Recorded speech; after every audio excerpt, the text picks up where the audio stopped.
আসসালামু আলাইকুম বন্ধুরা। এখন আমি রানবো জাল ফ্রাই। তাই দেখুন, আপনারা তেল দিতেছি। তেল ডেগেতে তেল দেব। তেল দিয়ে কিছুক্ষণ অপেক্ষা করব। এই দেখেন আপনারা, তেল দিছি, তেলটা গরম হবে। গরম হওয়ার পর এখন রসুন দেব। রসুন দিয়ে দিলাম। এখন রসুন দেওয়ার পর রসুনটা কিছু লাল হবে। কিছু লাল হওয়ার পর এখন পেঁয়াজ দেব। পেঁয়াজগুলা দিয়ে পেঁয়াজগুলোকেও লাল করব। লাল করে কিছুক্ষণ যাবে, পেঁয়াজটাকে লাল করে ফেলবো লাড়া দিয়ে। এখন তেজপাতা দিতেছি। তেজপাতা দিয়ে এখন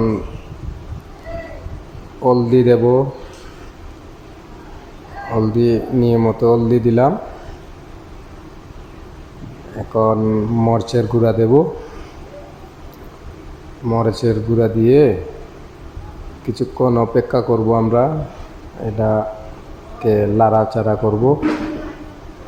আমি আমার হাতের রান্না খাওয়ার জন্য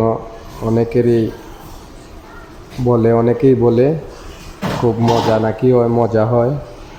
তাই আমি আজকে রান্তাছি। আমাদের গ্রামের ভাষায় বলে রান্দা, আর টাউন শহরের ভাষায় বলে পাক করা।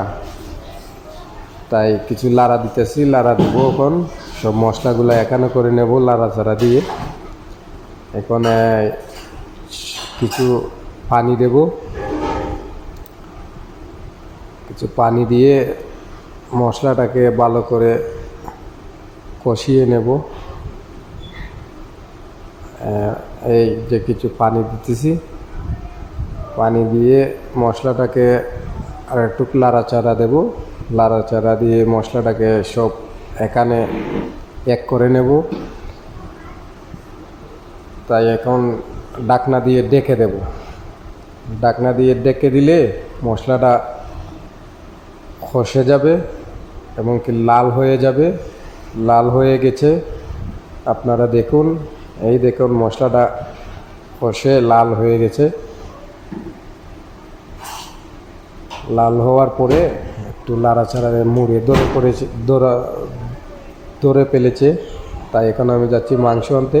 মাংসগুলা দিয়ে দেবো, মুরগির মাংসগুলা দিয়ে দেবো। এখন